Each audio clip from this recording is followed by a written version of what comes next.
Dokie, we are back. I had to end the last stream because I haven't been on the PlayStation for a while. I haven't been on my PlayStation for a while, and I had to get the PlayStation Plus, so I ended the last stream. Even though they pause the video pretty much, but I didn't want to be putting in my information and be streaming just to be safe. So I started over. So yeah, I haven't been on for a while. I'm a really big 2K fan at the end of the day.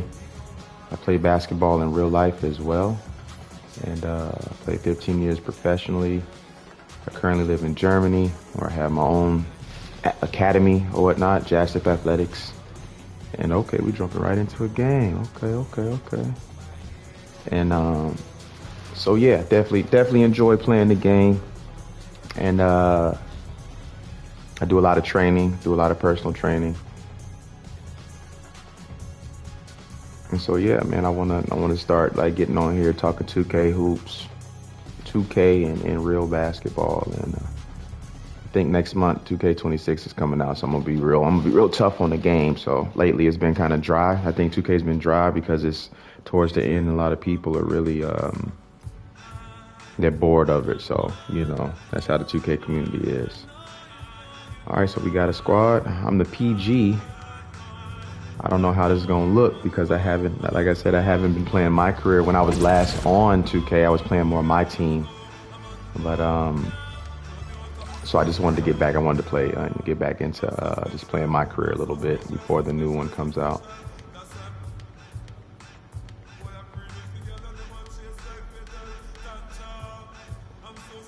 Yes, indeed. So yeah, just to talk about real hoops. Like I said before, I played 15 years professional basketball, and I have a lot of guys who are trying to partake in the same journey. And a lot of times I'm like a consultant to those situations, but I find it's kind of different because I'm 42 years old and I'm still able to play. And this generation is just a little bit different because I feel like in my generation, we had to put in a lot of work with social media and the way things are now. People are more visual in different situations, and then it's like they can compare easy.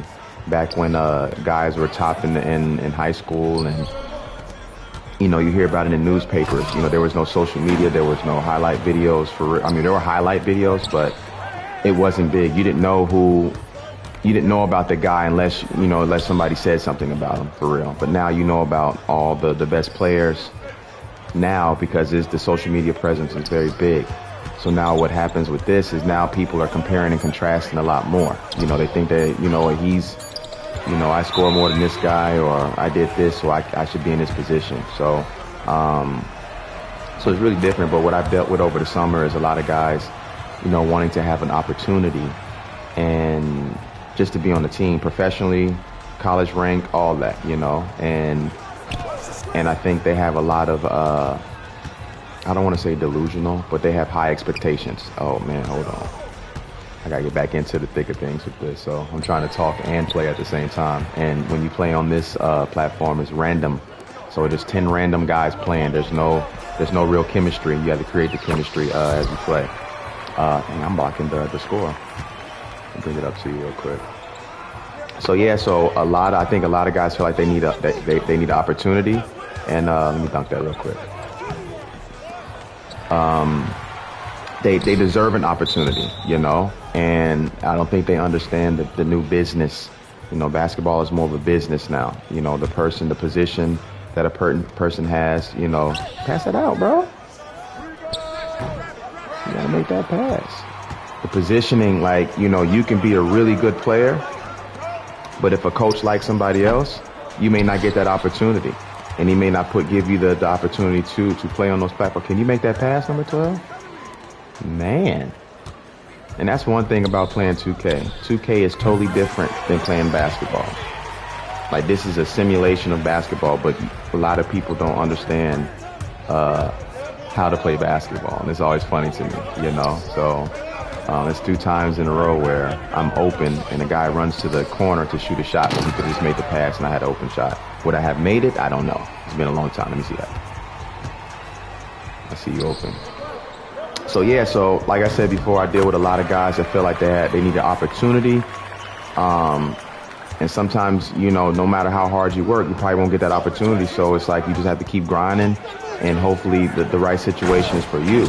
But if the right situation most of the time may be for somebody, but they're not prepared for that because it doesn't look the way they want it to look, you know. So that's coming right to you, number 52. So it's like a battle between dealing with gatekeepers and positioners, and then the delusional, what's the word? The high expectations of what team they want to play on. You know, if I want to talk about college, like a lot of guys want to play D1 because that's the highest level, you know.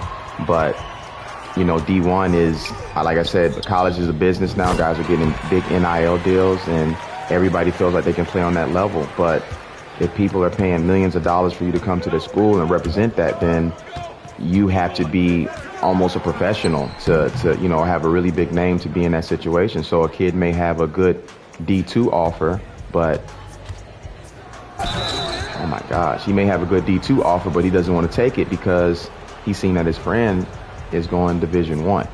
And since he's going Division I, he doesn't want to take that D2 offer. And wow. So he missed out on the opportunity, you know? So it's kind of like a, you know, a double-edged sword. You know, like I said, on the coaching side and the positioner side, you know, whoever's like the handlers, they're the ones that are giving people opportunity to get on. And then the other side is a lot of people are not taking the opportunities to play where, you know, where they will get the opportunity. So yeah, so this is my biggest thing this summer, is just talking to a lot of guys about that, and everybody has the same conversation that, you know, they want to get what they deserve, and why are you putting me on the big guy for? That doesn't make any sense. Instead of like, you know, okay, go play where you're going to play, you know, like you can get D1, you can go play D1 and sit the bench, but if you're not playing, it doesn't even matter. It doesn't matter. Let me get that screen, bro. Let's go. Good shot. Jeez Louise. Yeah, if you can go sit on the D1 bench, but if you're not playing, what's going to happen? You know, what end up happening is like, okay, now I'm about to transfer. Now you transfer to a D2 school. You should have went to that D2 school in the beginning, you know? But it didn't look the way you wanted to look like, because social media has told us that, okay, this is where I'm supposed to play at, you know, and this is where I need to go. Oh, I forgot how crazy playing on this random rec stuff is. I need to move this camera so we can see the score. Hold on. Forgot how to do all this stuff. Let me see. Let me move it real quick. Camera,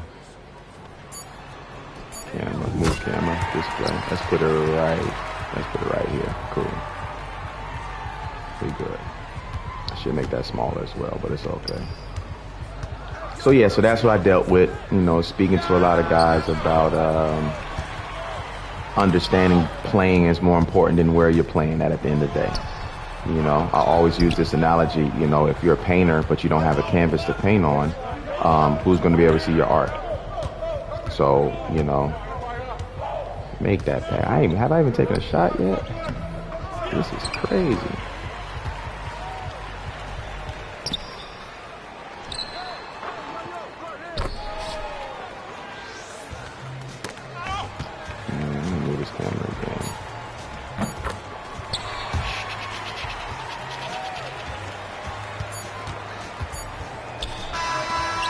There it is. So we down 13 to 16. How many points I got? 1 point, 1 rebound, 1 assist. Trash juice. Like I said, I haven't played this game in a long time. Let's go. All right.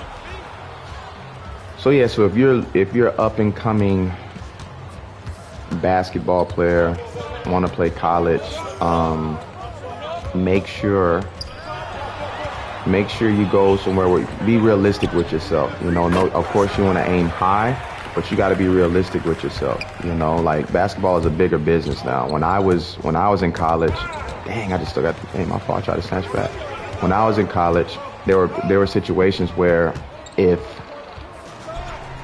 I had a workout with a school, and for example, I brought my friend with me, and the coach sees him and he has good size, and I see you, bro. He has good size. The coach may say, hey, who's your friend? I'm like, oh, this is my guy so-and-so. Hey, man, he got some shoes with him? If not, we got some for him. He can try out as well. He looks like a basketball player. It could be a situation where the coach don't even sign me and he end up signing my friend, just off of that. I don't think we have those situations no more, So it's almost like you got to almost know somebody to get in a situation. There's no more show up and I may have opportunity. I was in that generation where those opportunities may happen, where if you truly work hard, things may materialize a little bit better. We don't live in that time no more. You have people who are positioning guys, try to get NIL deals. Like, it's a really big business, so you got to understand what you're up against when dealing with trying to play basketball now. It's not like it used to be. No one cares that you work very, very hard and all that. If you don't know the right people, then you won't get that opportunity. So that's why I say, if someone wants to mess with you, you make sure you look at that and say, hey, I want to go play for these guys, because most of these teams, you're not going to get the opportunity because of a position. Man, it's been a long time since I played this game, man. Sheesh. I need to get back to my team.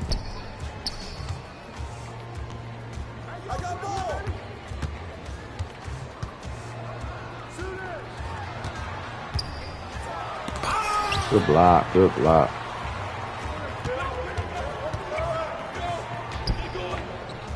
Excellent. I did it. That was push timing. I got lucky with that. And that's just on the college level. When you're dealing with the pro level, that's a whole different ball game. All right, you may go to most of these. All right, so for example, when you're playing pro, because I'll get that all the time. People hit me up and say, is there anybody looking for a player? And I think a lot of people don't understand how looking for a player looks like, So whenever someone asks me about, opportunities overseas, I'll ask them 3 questions. I ask them, when was the last time you played college? Do you have a passport? And do you have a link where I can see game footage? And most of the times, well, not most of the time, but a lot of times, guys are like, well, I can go get my film from my coach, because he don't have the film. Last time he played college was 2 years ago, or a year out, so he has gaps in between the time he's played. And then, I'm gonna go get my passport. So automatically I let them know that you're not really ready to go overseas, because if you are ready, things can happen very, very fast. Let's say if a team needs a player and you don't have a passport, you don't have any film for them to see you, and it's like, and you have gaps in your from the time you played college, and we can't run to the same place. So it already disqualified those guys from that situation. So those are the bare minimum that you got to have, the check marks where you got to be like, yo, I got to have this at least.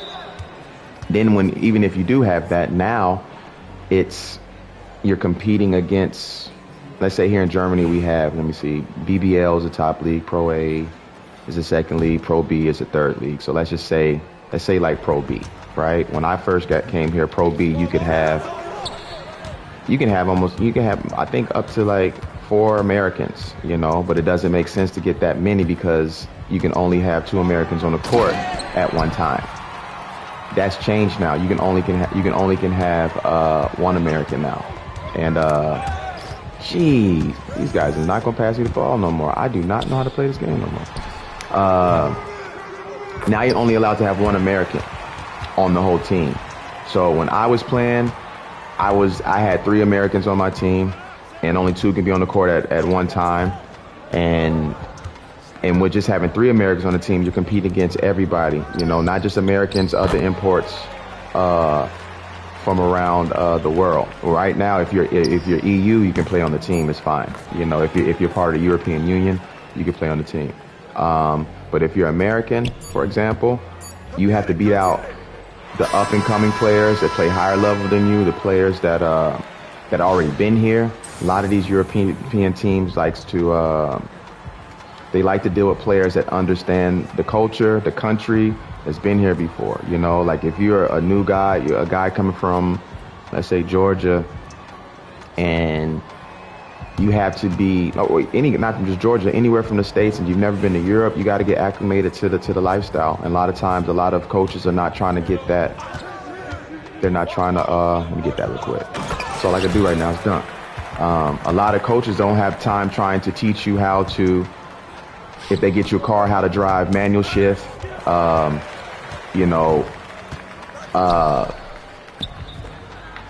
Let's go, getting it back. Or trying to teach you how to, how to deal with just living on your own in a different country, and so a lot of times that's who you're competing against. You're competing against guys that already know. So when people ask me about, man, is there any opportunities? I mean, there's always opportunities, but it's going to be limited because you're competing against everybody who plays overseas who are already professional right now, So I might tell a guy, well, listen, I can help you get a situation, but it's going to be a lower league, and you may not get as much money.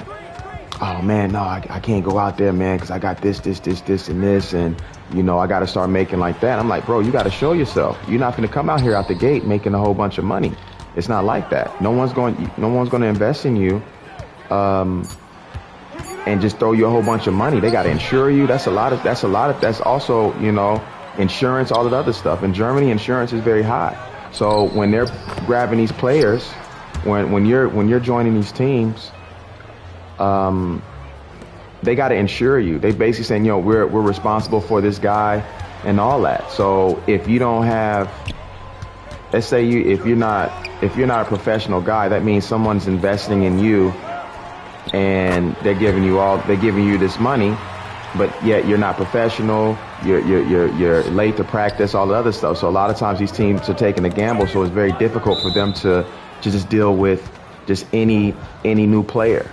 So that's the mindset. So if you do get opportunity to play overseas, or in those situations, you want to make sure this guy right here he is definitely doesn't understand basketball. He understands 2K, just play. If you get opportunity to play overseas, you have to really see.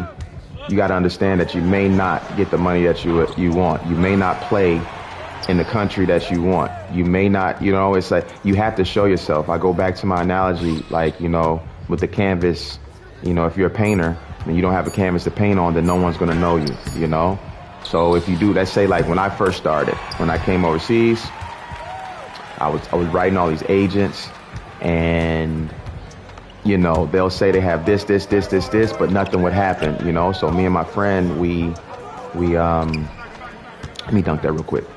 I'm trying to play and talk, I haven't played this in a long time, so I'm trying to play and talk and operate and all that. So when I first came overseas, me and my friend trained for 3 months. He was overseas for a little bit, and we would work out all the time, and he would tell me the stories, and I was kind of motivated, and I was trying to get overseas, so we would work out for 3 months, and one day, we had a camp, and it was a guy from Boston that we knew, that he knew, and he said, yo, let's go to this camp, and the camp was like $250, so we paid the $250, so we had to buy our own tickets, and we were able to get buddy passes. He got a buddy pass and I got a buddy pass, and we paid like $400 for the buddy pass. And then we had an extra $200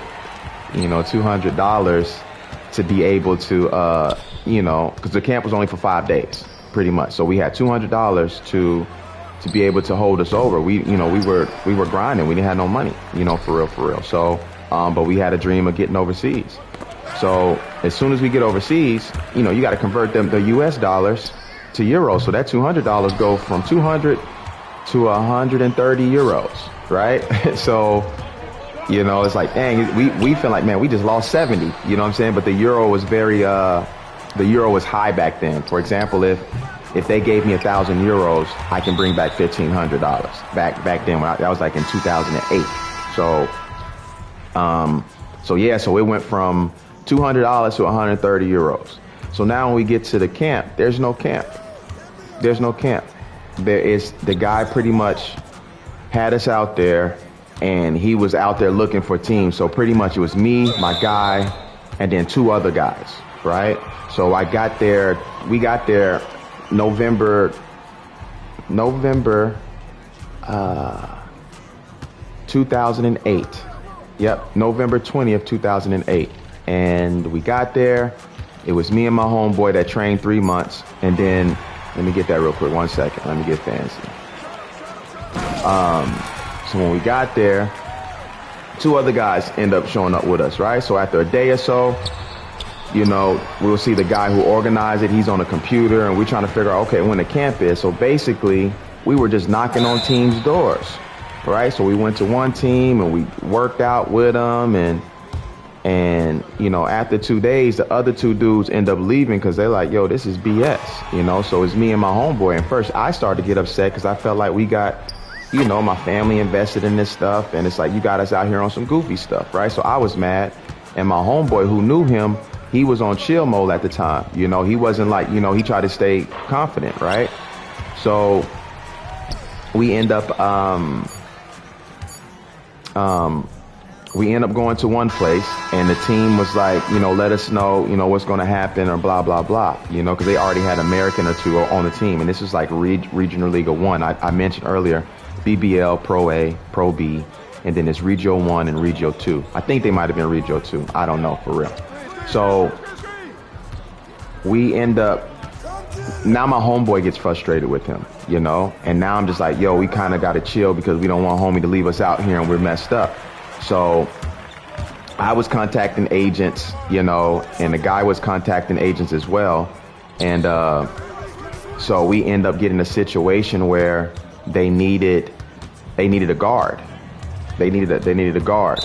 And it ended up being that me and my friend who I trained with, you know, my good friend, that we had to compete for that one position pretty much. So now a person that, you know, that's the homie, we both like, yo, I'm not going home, and he ain't trying to go home. You know, we staying in the same apartment. They already had an American there, and he was kind of like, I remember, you know, we're there and we're with this American, and we had the opportunity to eat for free once, each day.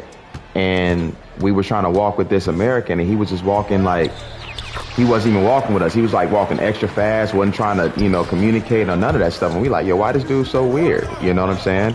So, you know, we end up practicing with the team, and they didn't take either one of us. And they end up bringing a guy that was, you know, this dude does not pass at all. They didn't take either one of us. They got a guy that was played Pro A, which is the second league. And let me see that. Here you go, shoot. Let's see how many points he got. Because he got 16. He's just not making good decisions, but whatever, we win it. So they end up taking a Pro A guy. And I guess the team at the time, you know, mentioned to this other team, Dresden Titans, that, okay, they got a couple players, but I think they mentioned my name because I was like 25 at the time. And I was 25 at the time, and my homeboy was like 5 years older than me. So most of the times they always take the younger guy at the end of the day. You know, they always, yeah, you know, he's younger. Let's do that. So I end up signing a contract for the month of, remember, we got there November 20th, 2008. And we was training with, you know, we was with the guy who pretty much took advantage of us. And then we went to, the team was called Zwickau, where they said they needed a player. Dang. And, but they got the Pro A player. So now we're with Dresden Titans. And I signed a contract where, you know, I was supposed to play 4 games in December. And they said, okay, we're going to give you 75 euros. We're going to give you 75 euros for each game. And for each game you win, we'll give you 150, right? And they already had 2 Americans. On the team, but they were hurt. They were hurt at this time. So now it's me, my homeboy staying with me. I remember we stayed in the Dresden, they have a Monarchs team, football team, American football team. And we stayed in the apartment with the Monarchs. This one guy or whatever. And, so me, my homeboy, we stayed in this apartment with this other guy. And let me see this, man. We about to lose. Y'all are tripping. Let me get that screen. Let's go. My fault. So yeah, so we stay in the apartment, and I remember, like I said, the contract was 75 for each game. If we win, 150, right? And they were trying to stay in the league pretty much. And they're trying to stay in the league pretty much. So I end up playing my first game. So when I played my first game, the first quarter, I didn't score a bucket. I didn't have any points at the time, right? I didn't have any points. And I remember going to the second quarter, I was like, man, they're going to send us home. I'm over here tripping, right? So I got it together, and I end up scoring 25 in the game. So, that's all I can do right now is dunk. So I end up scoring 25 in the game, and I got my 75 euros, and me and my boys pretty much surviving off the 130 we already had. And that was drying up already. And then I was getting to 75. So I played 2 more games. The second game I had 29. And then the third game I had 25 or whatever. I forgot what it was, but it ended up, I forgot, maybe 23. I end up averaging 25.7 in 3 games, right? So I guess the other 2 Americans saw my rhythm and saw what was going on. And they end up, not being too injured no more. So they end up playing, and the other team, they end up playing the last game that I was supposed to play, and they end up losing, So I remember me and my homeboy was in the office, and it was the coach and the GM, and they were in there talking in German. Of course, we didn't understand what they were saying. And I remember I can feel that one person wanted me to stay with them, and the other person was like, nah, and because there was another team, like I mentioned the levels, it's BBL, Pro A, Pro B, Regio 1, and Dresden Titans at the time was Regio 1. And then there's Regio 2, and there's and there's other leagues under that, but those leagues is whatever. So BBL, Pro A, Pro B, Regio 1 and Regio 2. So Dresden Titans was Regio 1, and this Regio 2 team wanted me at this time. So they were in there arguing about, okay, let's not let this guy go. And the other one was, I think, was like, we already got 2 Americans, we got to honor this and all this other stuff, right? So I end up going to Oschersleben, Regio 2 team, so that's like a 5th league team. And I was making 550 euros a month, right? 550 euros, what is that? That was let's say maybe 700 US dollars. I'm just kind of I was player of the game. Okay, schmoo. No, I wasn't. He was player of the game. He had 17 rebounds, my fault.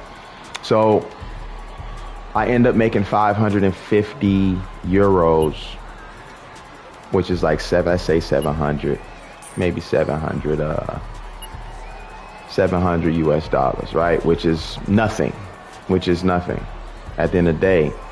But when I played there, they already had an American. He was throwing me alley-oops, and I was getting footage. And remember the canvas and the painter and the canvas analogy, metaphor, whatever, that I mentioned. Me going to that Regio 2 team, that 5th league team, gave me the canvas to paint on, where people were able to see me playing. I was catching alley-oops. We didn't win. We was 4th in the league, all the other stuff. But I gave myself an opportunity to be seen, right? So once I went there, I went back home. Of course, my friend he went back home, before when I left to go to, I got to get away from this dude too. And I'm Hall of Fame too. That's cool. I ended up going back home, and I couldn't find a job immediately, because 2008, November 20th is when I entered Germany. And I finished with Oschersleben in March, and I came back home, and I couldn't find another opportunity. And that's pretty much like how I kind of started my career. And I pretty much said all that to say, and remember, we had to fly out there. There wasn't no agent. I didn't get a plane ticket. I didn't get none of that. We took matters into our own hand. And who is this dude? We took matters into our own hands, and we created that opportunity. So when I speak to guys now and I explain to them, okay, it's not going to look the way you think it's going to look. So you have to make sure that you put yourself in the best position, and that's what I did. I put myself in the best position, even though it wasn't the most money, but it kind of catapulted my career. And most people, they're not going to do that. They're not going to want to invest in themselves to fly out there. They're not going to want to, make them, even take the money that is offered at that time. And it's like a lot of people, they miss out on those opportunities because it doesn't look the way they thought it was. I can take it back before that. Before I even had the opportunity, I had an agent, and we were speaking, we was conversing, and he had a first league job for me in Belgium for 1,800 euros a month. I think it was euros, right? And me knowing how the money that the people were getting in overseas, I was like, that's not enough. And I'm a college student. I wasn't making close to no $2,000 a month. I'm just finishing college, and I'm saying that's not enough because I wasn't knowledgeable. That was first league, and there was an entry league. That would have catapulted my career to a different level. Now I'm being seen. I'm getting 1,800. You got to think a lot of this money, right? So if you say 1,800 US dollars, let's just say, okay, 1,800. Let's say 2,000 US dollars, right? You're making. No, let's go better. Let's go farther than that, right? Let's say you're working at a job, and you're making 5,000 US dollars a month, right? You have your house. You have your car note, you have your grocery bills, and you don't work close to where you live. Let's say you live in Atlanta. Like I said, when I was on the overseas grind, I was living in Atlanta, right? So, I wasn't living in. I was working in Atlanta. So I say I was in Marietta, and I would have to drive. Not Marietta. I was in Paulding County at this time. Yeah. So I was in Paulding County. And to get to Atlanta was probably, with the traffic it'd take a good, 45 minutes to an hour, depending on what time you go to work. If you gotta go to work 8 o'clock in the morning, it's crazy, right? So let's say you're making 5,000 a month, right? You gotta pay for your house, you gotta pay for the gas, you gotta pay for all that. So let's say, you take that, you gotta pay for, clothes and all this other stuff. So with all that being said, let's say how much is how much mortgage for a house, say 1,500 and up. So let's take 5, that's 3,500, right? Let's say you got your car note. If you try to ride nice, depending on how your credit is, you're paying 500 and up, so that's another 3. I don't know your personal situation, blah, blah, blah. But you understand what I'm saying? You could take all that other stuff, and you probably at the end of the month, depending on how you spend your money, you're left with 500. If I had this same situation, like if I would have took that Belgium job, they would have paid, that gave me 3 free meals a day, pretty much. They would have got you a car. They would have took care of the insurance. I didn't even talk about the insurance either. I didn't talk about all the other stuff you have to pay for as well, with the $5,000 payment you get each month. But basically that 1,800, I probably would all I had to spend on that because they would have got me a house, they'd have had me a car. They would have took care of everything. I'd have been there for 9 months, not paying a house bill or apartment bill or, putting gas in the car. They're feeding me 3 times a day in those situations. So when you look at that, when you look at it from that point of view, that 1,800 euros, the 2,000, whatever, $2,200 is more than the 5,000 that I would have got because I would be able to save more. And plus, I'm doing what I want to do, and I have the opportunity to make more money in a different place. So a lot of times people will see what it looks like, and they will deny themselves the opportunity because it didn't look like the way that they pictured it, So I lost out on that opportunity because actually, I remember I was driving up there, and I was driving to go sign a contract with the agent, and I remember my car was out of order and I got pulled over by the cops and they what they do, they took it pretty much, you know, and I think I at that time I don't think I had my insurance was out of date or whatever, something like that. So yeah, so that opportunity I kind of dropped out of that, and that's how we got back to the part where me and my homeboy grinded, and that's how I got the Dresden Titans and then to Oschersleben Tigers, where it kind of, you know, catapulted my career.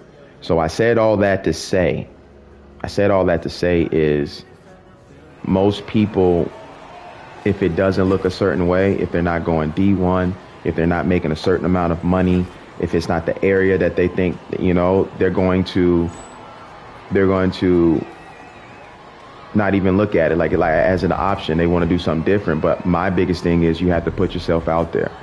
And I still believe that to this day. You know, if someone can't see you, even right now, let's say I got guys who haven't been signed right now. So I would tell them, like, make sure we did a lot of 3-on-3 this summer. So I said, man, make sure that you're playing and good pass.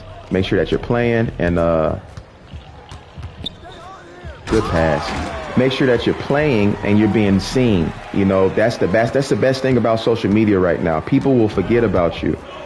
And if you post something, you become relevant again. And if you're posting something consistently, then you're going to be on people's brains, you know? So that's the best part, I think, about social media. So I tell a lot of people to make sure that they keep themselves visible. You know, we didn't have social media back then. You know, so the best way I kept myself visible is flying out to the country. That's what I initially did. I flew out to the country so these teams can see me instead of having some agent say that they're looking and some people are interested, you know, and that's how, you know, that's kind of how it goes, you know. So yeah, hold on, pulling up. Nope, hezzy. Pass. Come on, finish that cry. What are you doing? Let me see you open. Yeah, cool, man. So it's, you know, I dealt with that a lot this summer with people saying they don't have opportunity. And I usually think to myself, because I'm the type of person that asks questions, what were your opportunities before?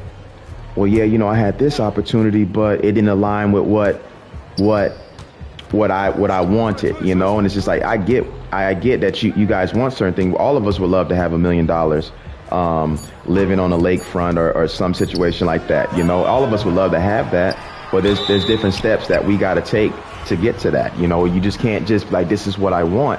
You know, you may have that in the future, but there's different steps. Sometimes you got to take a step back. Maybe you was on this level and you're not getting any offers on this level, and you may have to go back to this level, back to the canvas, the painter analogy or whatever, so that you can be seen, because it's better to be seen than not to be seen, you know. And most guys are like, you know what, if I can't be seen in this situation,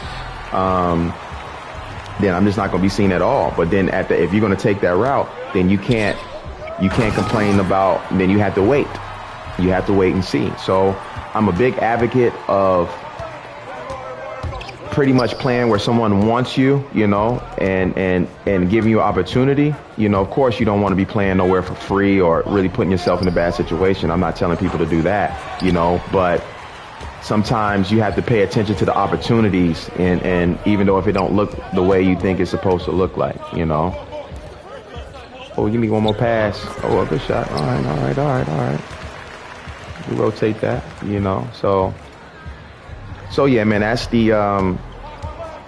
what I've been dealing with all summer. A lot of guys, you know, professional guys want to go to college, saying that they want an opportunity. And every time I hear the opportunity, I always think about what were the opportunities that you had already, and why didn't you take that, you know? And then after speaking to them, they kind of understand, like, yeah, you know, maybe I should have made a different decision, you know. Of course, I'm older, and I've had a lot of opportunities.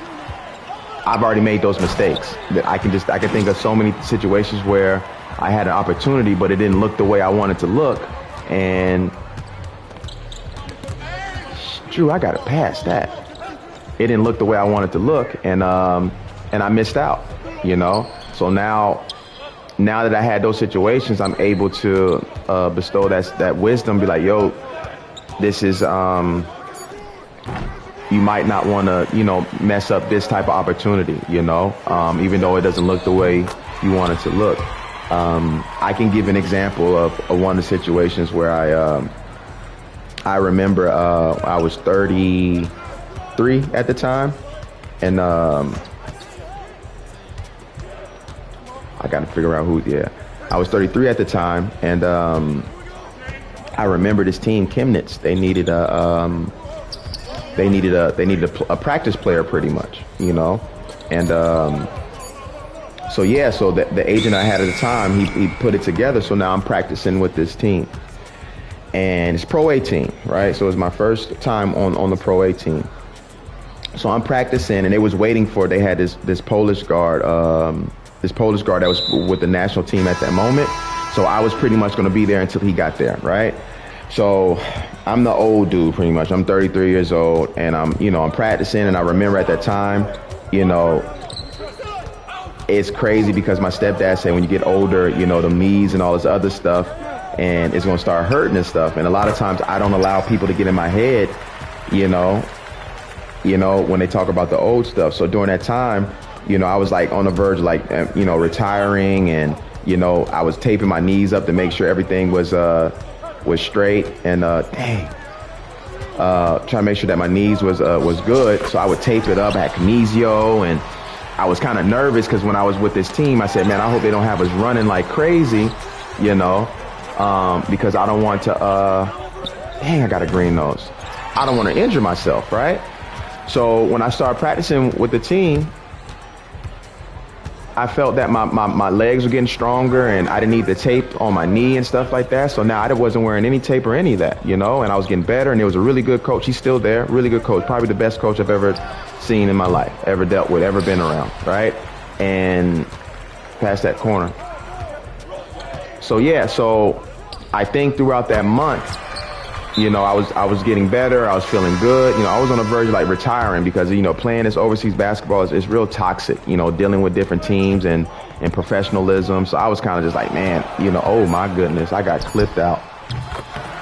Oh, you can't, y'all got to start playing on high risk timing, bro. That's crazy. So yeah, so the Polish national player ended up coming back, but the team was like, yo, we can keep Andrew. He's pretty good, you know. So I was pretty much playing on the second team, but I was practicing with the first team pretty much, you know. So they had four high-paid Americans, and I was like the fifth one. You know what I'm saying? So I remember that I knew I didn't have no big role for real, you know. So I was just like, I remember like I would go hard for 2 weeks and to destroy everybody, and then chill, you know. And I remembered one of those 2 weeks that I would go hard, I would like nobody could guard me. The coach would be like, hey, Andrew, why did you didn't start like that? You know, why didn't you start like that? I said, Coach, I'm just, you know, I just mentally, I've been, you know, with this basketball, I've been through a lot. And I remember what I would do because I'm a really good pick and roll player, shooting off the pick and roll and all the other stuff, but that wasn't my role. So I was a guy that say we're on defense and our big man get the rebound, I'm running from corner to corner so fast. So if you watch it in the video, you'll see 9 guys on the court and I'm outrunning everybody. And I remember I would do that. And the reason why I would do that, because me and this coach, we had a conversation one day. And during this time, the game was changing a little bit more where they didn't want people taking mid-ranges. And I asked him one day, I said, yo, so why you don't like mid-ranges? And he said, well, let me ask you this. He said, what's the best, you know, shot in the game? You know, I didn't say nothing. He said a layup. And he said, what's the second best shot? And he said a free throw. And he said, all right, so the third best shot is the corner three. And that stuck with me because when you're playing, let's say, for example, right, when I get the ball again, I'll you know, give a better example, right? So, for example, hopefully you pass me the ball, give me the ball, perfect. All right, so let's say I'm going to this right wing right now. You see number 2? You see where number 2 and number 14 on defense, right? So if I attack, let's say if I attack here, they're going to help, right? And this corner 3 right here is going to be open. Perfect, right? I'm able to teach and play at the same time. Excellent, right? That corner 3 is going to be open if you attacked in the right way. So once I realized this, I utilize it. So now we on fast break situations, right? We get the rebound. I'm running full speed. To the other side, right? And we used to watch video on like Wednesdays, we used to have 3 videos a week, I believe, right? One before the game and 2 throughout the week, right? We'll talk about what we did, how we played the week before, and then we'll talk about preparation of the team, and then we'll look at it again right before the game. And I remember I saw myself in oh my gosh, I can't shoot in this game right now. I remember I would watch myself in the video, because everybody used to watch itself because you didn't want to get clowned, because, you know, oh man, I know I made that mistake. I watched in the video and I see myself running super, super fast. And I was like, dang, I'm gonna keep doing that. And I remember one time in practice, I didn't run fast. You know, remember, I'm the 5th American. I was like, you know, I was just like an add-on pretty much. And I remember I wasn't running fast, and the coach was like, hey, Andrew, like, keep running like that. Keep doing what you're doing. You know, keep moving like that. And I was like, okay, man, he's really recognizing, you know? And he's definitely recognizing. Hold on, let me try to get my handles right real quick. I cannot shoot on. I might have to shoot with square. This is crazy. In this game, and I don't know if you guys are familiar with 2K, but they have different ways to shoot. You know, you can shoot set shot. It depends, you know, the push off a release. So I got it on push. So basically when my elbow goes here, I have to time it here, and I'm not even paying attention to the timing, because I'm talking to you guys, right? So oh my gosh, this is crazy. We still up though, it's cool. And I got no points right now either. So what I was saying, so yeah, he told me to keep running, make sure to keep running fast, and it opens up for the rim runner. So you got to imagine on when we're running on the fast break, I'm running full speed to the corner, and then there's a big man. Let's say if I'm running full speed to the left corner, the point guard's bringing it up on the right side, the big man is rim running to down the middle. The defense have to make a decision, you know? So I would do that, and I think at that time I was shooting like 50%. I wasn't playing that much for real. I remember one game I played 8 minutes. No, I played 4 minutes, and I had like 8 points, because I was doing, you know, my strategy of running, and they make that pass up there, the corner 3. That's why I shoot a lot of corner 3s now.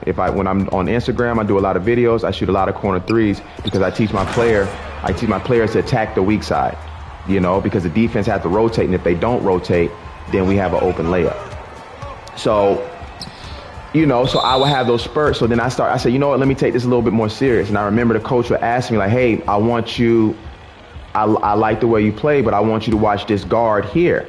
I want you to pay attention to this guard, and I want you to kind of play like him, because he had a certain way, like he wanted guys to play, you know, and I never watched a guard, you know. So right there, the opportunity, he was giving me the game, but I didn't really, you know what I'm saying? I'm 33, about to turn 34.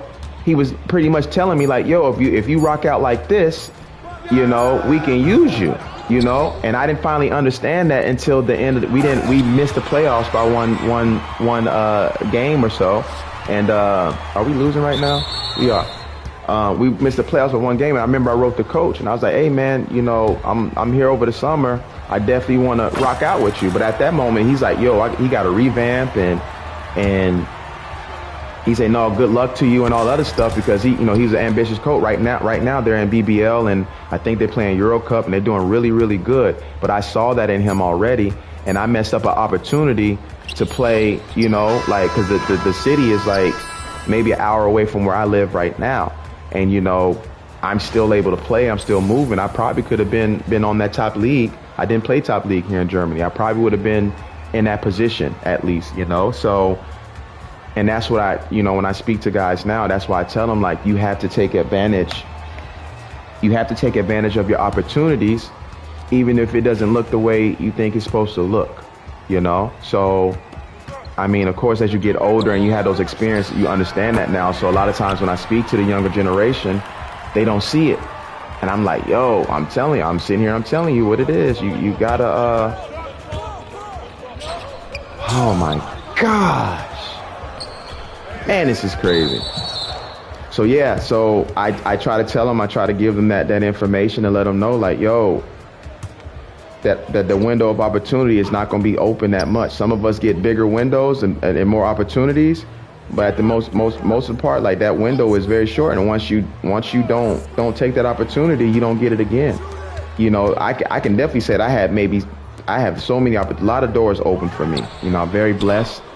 I've been very blessed throughout my career, and you know. But I can really go to the part where I get like, man, there's a lot of opportunities where I could have handled that better, or I could have did this way, you know. So all in a nutshell, everything I've been talking about when I speak to people, who want an opportunity, have desire, I pretty much tell them about my experience. And most of the times they don't, most young people, it's like, you know, they're younger and they feel like they have time and that's not going to happen to them, you know, and little by little they start seeing different things. It's like, man, I probably need to, oh, see, I didn't lost the trust of it. I'm not, they're not giving me the ball right now, you know. I'm not making no shots. I'm turning the ball over. Well, I got one turnover, so it's all good. But I haven't played this game in a long time, so it's all good. But yeah, but when I tell these guys about they don't really understand it yet. And with time, they start to understand, hey, Drew, I know what you're talking about now, you know. You got to understand the climate of basketball, and you got to understand, you know, the business of it, and you have to be real with yourself. And a lot of people don't know how to be real with themselves because they're too busy watching what someone else has. They're comparing and contrasting somebody else's journey. Like, you don't know how much they're making. You don't know the relationship they have. So don't look at this person might be playing on this level, but he's not making no money. You know, you don't know what sacrifices that he's dealing with or anything. But yet you see him playing here and you think that you need that level. You don't know the situation. So I tell people all the time is like, nobody's shooting with high risk timing? Is this what man?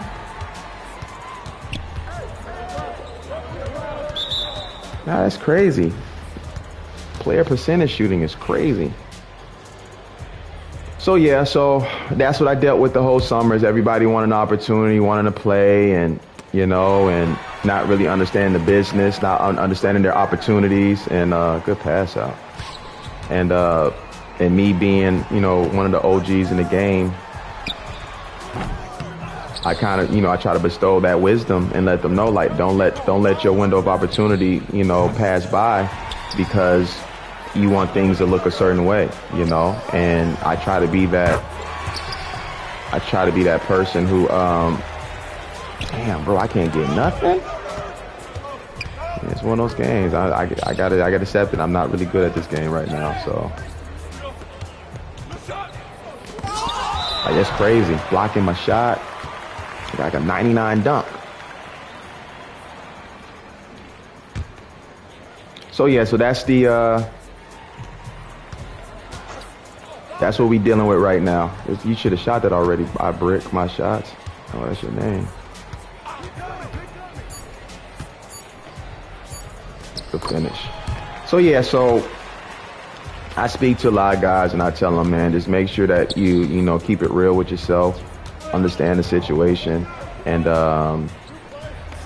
you know, make sure you go somewhere that if people rocking with you, it may not look the way you want to look, but you have that opportunity so that you can, you know, go to the next level. Because some guys may get the opportunity that they want. They may get on a team that they want to get on, but now the coach is not rocking with you for real. You're not playing that much. Now through the season, you're complaining. Like, you can't complain about that because you had a coach or a team that wanted you and probably would have let you play 25, 30 minutes, but you went to the place that you desired the most and they're not messing with you. So you have to sit on that. And a lot of people don't want to sit on those situations, you know, but you got to be accountable for what you asked for. That's what you asked for, you know?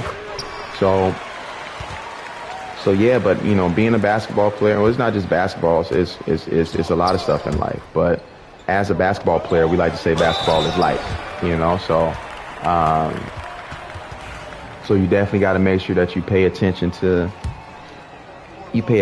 these situations, because, like I said, that window of opportunity may leave you, and then you're gonna sit back thinking, I should have did this better, you know.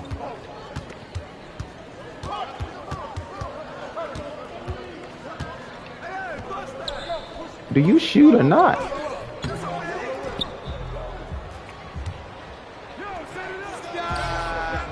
That's crazy. I gotta fix my shot. I am trash juice at 2K now. Like I said, this is my first time playing my career in probably 2 months, maybe more. Definitely didn't play it in July.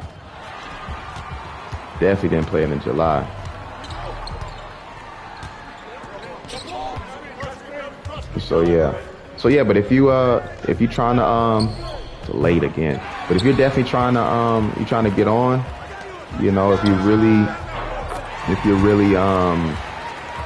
adamant about being a basketball player, you know, I hope some of this information that I told you guys get you to understand a little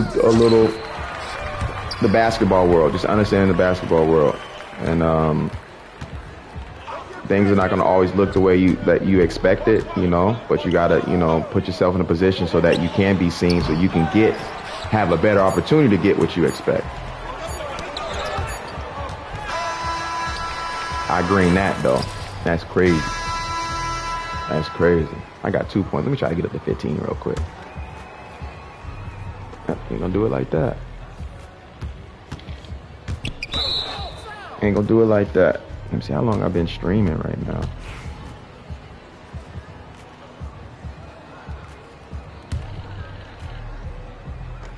About an hour right now. It's crazy. I feel like cussing that in them boys.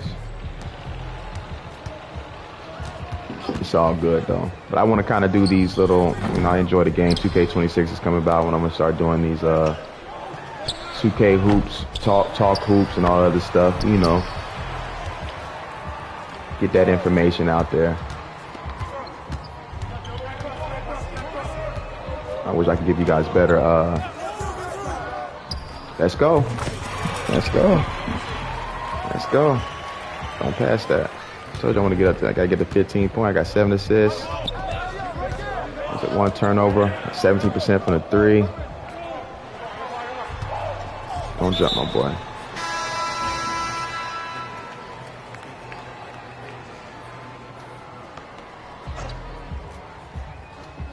Pass. Go ahead and pass it. Trying to win this game now, you know. 2 games in a row. 2 games in a row. But yeah, if y'all have any, you know, questions about, you know, playing pro ball or just the journey of playing or whatever, you can definitely hit me up.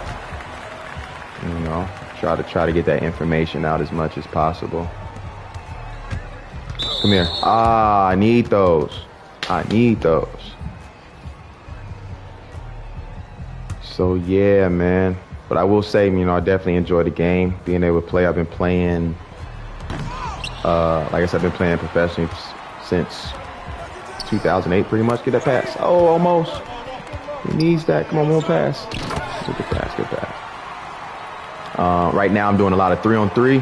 I'm coaching. Remember, I told you the levels. I'm coaching an Oberliga team, which is under Regio 2. We got BBL, Pro A, Pro B, Regio 1, 2, and then Oberliga. So last year was my first year coaching this team. The year before, they had 1 win. We were able to get 5 wins this season.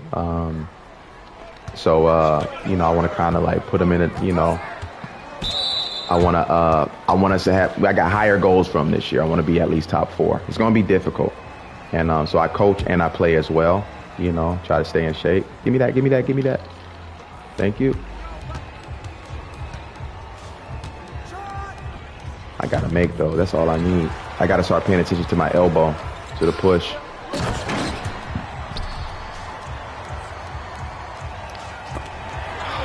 Sheesh. Yeah, on 1 for 7 for the 3. So I'm out here. Yeah, I don't have the trust in my teammates. I apologize to the guys. I should go into the group chat and tell them, hey, man, my bad. I'll probably get some DMs later saying I'm trash.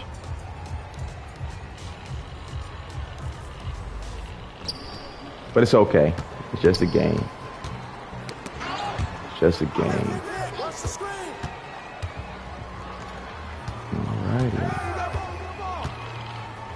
It's a good oop, my boy. Really good oop. Yes, indeed, man. That's a steal? Almost. It's like the thing is with this game, right? You can set your shooting style. You get high risk, low risk, all this other stuff. And I have my shooting style set at high risk. That means that I have to have perfect release. And a lot of these guys that are shooting, they're not shooting with high risk. You know, they're shooting with like normal risk. And the computer allows you to hit a 3 just off of, I don't know based on what, but I have to make my shots on perfect release, you know? And that's the realism that I like about playing the game. But then you play against people who, you know, play the other way. So 2K, I think 2K has to put a situation where on different what are you doing, bro? On different game modes where everybody has to play on the same. Well, they do, you know. Actually, if I played in I think, no, can you do that? I think if you play in Proving Grounds or somewhere else that you have to, I don't know. I haven't played this game in a long time, but I don't like it that people, you know, some people can hit shots. They can green shots and they don't have the green shots and they still get the opportunity to make the shot. I gotta have perfect release for my shot. It's crazy. I got you, my boy. I should have passed it. I'm talking right now. Multitasking.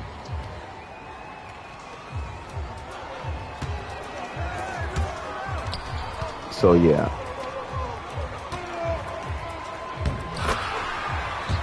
What's good, Daddy? I don't know. I'm chilling, bro. I am chilling. Y'all make sure y'all subscribe too, man. I'm gonna be doing this a lot open. Whoever just wrote right there, that's crazy. Just subscribe, bro. Relax. Relax. Subscribe for your boy.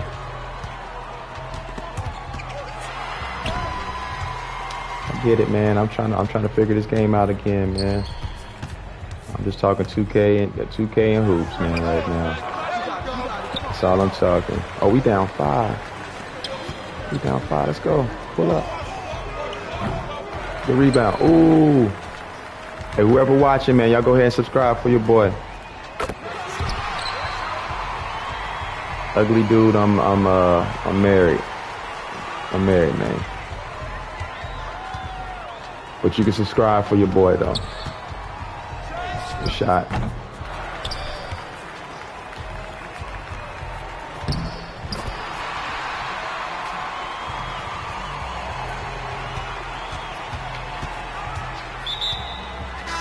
I know, bro. Get all the timeouts up. Get all the timeouts out. I just want to play. I know. I'm sorry, man. I'm sorry. I'm trash. I'm really trash. I'm really trash at the game right now.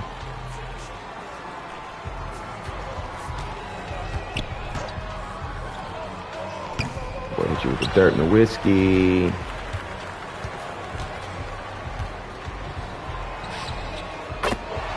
It's no green. You don't got a green no more. I hope the new 2K26 come out is gonna be better than this. Better they got lettuce.